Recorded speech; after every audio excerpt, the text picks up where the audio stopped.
Welcome back to Relatable Wisdom, the podcast where everyday people share the quotes that shaped how they see life, offering you daily doses of perspective and hope. Today's guest is Adriene Caldwell, an author from Houston whose story is one of extraordinary resilience. She's someone who has walked through unimaginable darkness yet carries an innate light that refuses to dim, proof that we can do more than just survive, we can truly thrive. Let's step into Adriene's world and hear the words that have guided her remarkable journey. Tell us your name and a little bit about yourself, Adrienne. Sure. Well, thank you for having me. My name is Adriene Caldwell. I am the author of the book Unbroken, Life Outside the Lines. It is the story of my life from early childhood to early 20s.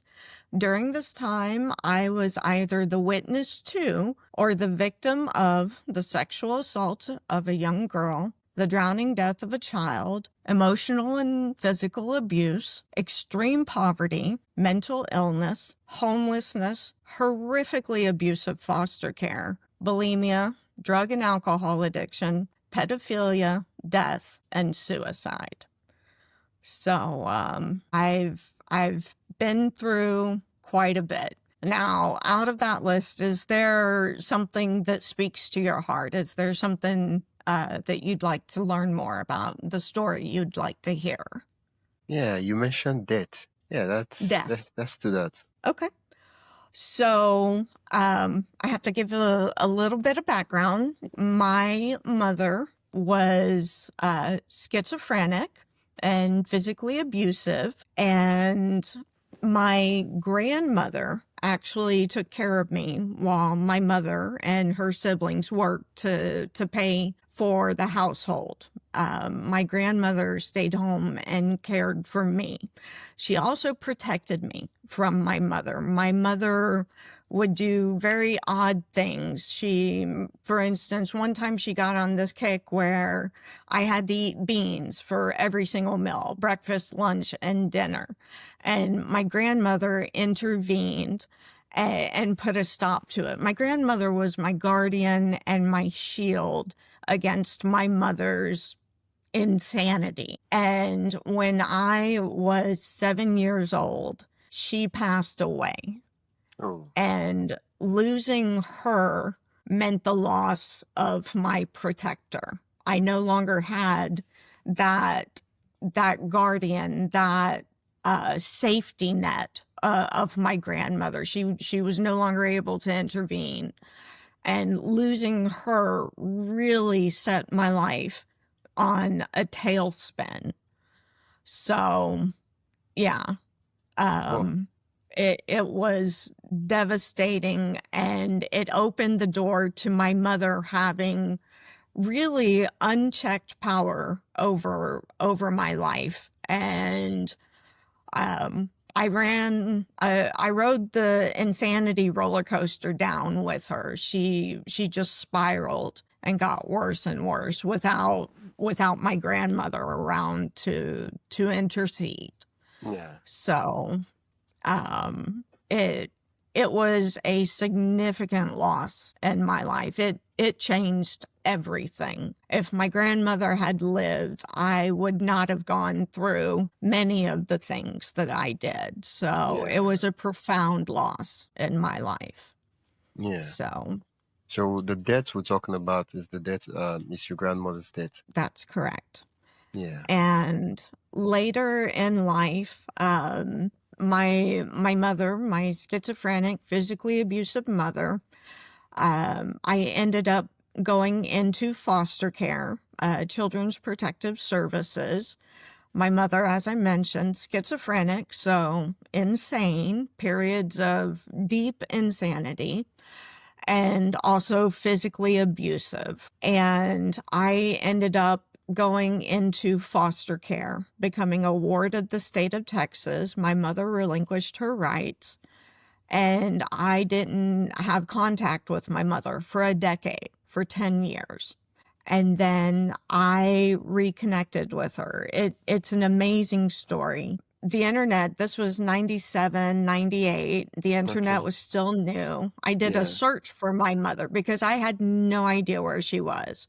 And on the white pages, it listed a phone number and a prior address. And when I called, it was actually a homeless shelter that my mother had stayed at. And she wasn't there at that time, but they took my name and phone number. And about a year later, they reached out to me and they said, she's back. So a couple months later, I actually got to go see my mother, and it was a wonderful reconciliation. She had a social worker who got her connected with housing. She was no longer in a homeless shelter, who put her with a psychiatrist. My mother was on medication. She was no longer actively schizophrenic, having, moments of insanity.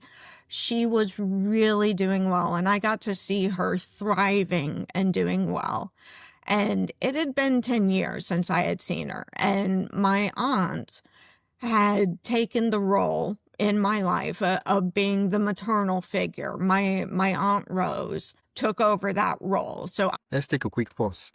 If you're enjoying this conversation and want more thought-provoking ideas straight to your inbox, join the Relatable Wisdom email list. It's free, quick, and filled with bite-sized insights, inspiring quotes, and behind-the-scenes reflections from our guests. Just head to relatablewisdom.com/join. That is relatablewisdom.com/join, or tap the link in the show notes. And hey, subscribing to the podcast helps more than you think, and it's free.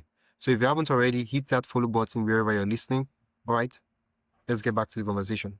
I didn't need my mother to be a maternal figure to me, but having that reconciliation and seeing my mother do so well was just a blessing. It was an incredible blessing in my life. And then 6 to 8 months later, she passed away. Oh. So, first my grandmother and then my mother. Oh, no. And I don't cover this in my book, but I was married for about 7 years. No, that's closer to 8. And this might be in book 2, if there is a book number 2. Yeah. But I lost my husband when I was 35 years old. He died of a heart attack at 38 years. He was 38 years old. He had just turned 38. So death has been a prevalent theme throughout my life, death and loss. But I am grateful that I had my grandmother in my life, that I got to reconcile with my mother. And the last year of my husband's life was the best year of his life. And every morning before our daughter went to school, he would make her breakfast. And he was home every day, whereas previously he had been a truck driver, and he was initially gone for weeks at a time, and then he found a position where he was home on weekends, and then ultimately he was home every day. So that last year of his life was really a blessing, and losing him was another profound loss in my life. So I have been no stranger to death, but I am incredibly grateful for the relationships, for the reconciliations, for the time that I had with them. Yeah. I do not take that for granted. Before we go, proceed with the stories, and I get to ask you more questions. One of the things I'm curious to know, like throughout the series, the timeline, right, of all these events of death, what was the anchor phrase, realization, quote, whatever you could call it, that that's ran through your mind or through the spirit, that kept you going? Sure. I am a firm believer in the fact that no matter where you are, no matter what you are going through, it can always get worse. And that sounds like a negative quote, like I'm being negative. Okay, But if you really think about it, it's not. I'm saying that although things are tough, I'm in a place where it's not all horrific, Oh, that it could get worse, it could yeah, devolve, and it's not. And so to me, that's actually a very positive thing. Saying it could be worse is acknowledging that what you have isn't as bad as what it could be. And that yeah. for me is very powerful Thank you to just acknowledge that. for explaining the quotes, because at first when you said it could always get worse, one will say, "Oh, what do you mean? Do you have this pessimistic view towards life and all that?" And then you explain, and you're like, "Wow, as worse as you might think it is, there's always someone who's out there whose condition is like 100x worse than whatever you're going through." And It, just to put that in limelight, yeah, and now to look at it, that those persons, they are at a point where they're wishing, they're praying, or whatever they're doing, that your state or your condition is what they're like, oh, I could, like, if I could be this, that would be a breath of relief or fresh air. Wow, thanks for that perspective. thank you. I'm glad you see it the way I do. Yeah, That uh, you know, yeah, even in difficult circumstances, to be grateful and to acknowledge the blessings that you do have. yeah, So yeah. yeah, It could always get worse. One of the things that yeah. I'm glad you explained it, but one of the things I'm curious, and I'd love you if you could, like, help me out here. That is certain things that happen, right? There's this quote that giving the wisdom to to know the things I can change, to accept the things I can't, and something like that. I can't remember the exact quote. And to accept what comes. Okay, Yes. yeah. So sometimes the situation we're in are things that are not quote unquote things we need to, they're things we can change, right? And for, like, for Mhm, example, losing your grandmother, there's nothing you can really do about that. Right? Grandma is dead, right? And the thing is just, how do I accept it? How do I, just come to the realization of it, which is not easy. But that's that point. But then another thing could be losing your job and your financial state going down like this. Why that is mhm, bad, there's something you can do about that, to make that better. mhm. And it's to know Absolutely. the difference, and to know, okay, this is something I can do. Because a lot of persons, you might, let's say, probably be demoted from work, and from maybe earning $100,000 per in a year, you go down to maybe $20,000, something like that. It's really terrible. And even though you look at that point and say, "Whoa, it could always be worse," and there's someone who, they're struggling to make ends meet, and this is like really good money for them. How do I put it now? We want to be careful. I feel like we should be really careful, such that we're not like, "Oh yeah, this is what it is," and just not try to do anything to make things better. Does that make sense? Yes. Yes.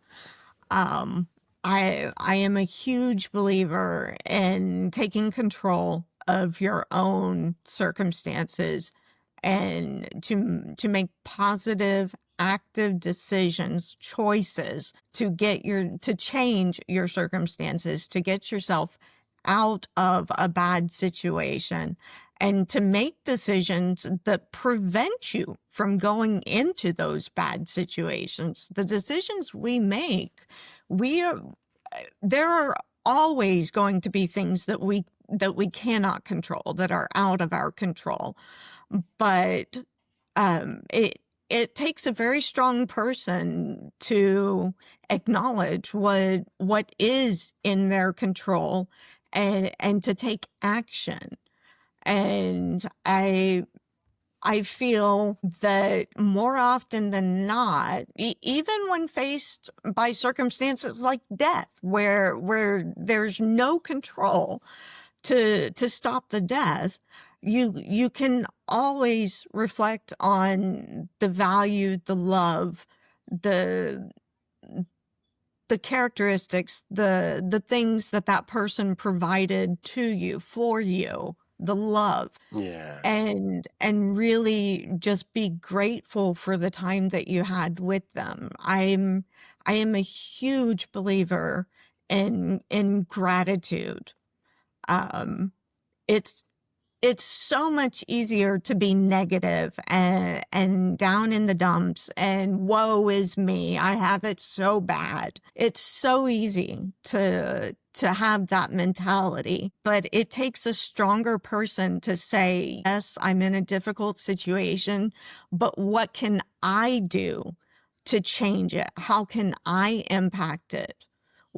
What resources, what abilities do I have so that I can change my perspective and my situation? And Wow. I feel strongly that we have much more control if only our emotional reaction to it. If that's the only thing that we can control is how we respond to it, that's still a huge ability. That's a huge opportunity. How you frame a loss or a situation, you can look at it negatively and feel sorry for yourself, or you can take that and turn it into, what can I do? What can I appreciate? What have I been given? What blessings have I received? And move forward from there. And I'm Yeah, not saying that it's easy it's or not. that it happens right away. There's a mourning period, Yeah, for what was, but I feel deeply that how you choose to react to your situation uh, is going to help define your life, the yeah, choices you make. yeah. It's So, I when you mentioned the death of your husband, one of the things you said in passing is that you're grateful for the last year of his life, yes, the year before his death, and it's just a frame, a way to see things. Now, I want to be clear that there is time for everything, right? If someone loses a yes, loved one, of course you need to grieve. Of course you need to cry, do whatever you need to do to absolutely. grieve. But Absolutely. the problem is when you spend the entire years of your life mourning and grieving, right? There's time to grieve, there's time to be happy, right? So, well, Yes. yeah, and when we look at it this way, which is not easy, but think of it this way, right? In the case of your husband, he would love for you to, live your best life, to be the best mom for your Yes. daughter, and to be Yes. there for her. That's like, when you think of it that way, you're like, oh yeah, I'm alive. How can I honor his memory? And Yes. well, the only thing we can do to honor his memory is not events, or well, foundations are nice, but it's to live the best life we can. And Yes. that is it. Absolutely. Absolutely. I could not agree more. And you're right. It is honoring his memory, raising our daughter, and not dwelling in the darkness. Yeah, That's really powerful. yeah. Well, So, thank you for the stories you shared and for the quotes you of shared course, with me. of course, Yeah, it's been a pleasure. thank you so much, Adrian. Where can Okay. listeners learn more about you and what you do? You mentioned your book. Can you mention the book again? And where can they connect with Yes. you? Yeah. Yes. So my website, unbrokencaldwell.com, Caldwell.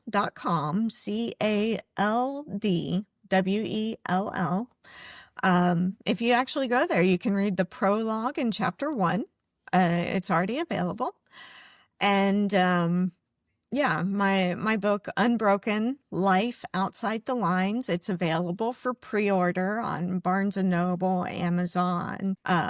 It's available. It won't be released until this fall, but it is the story of my early life.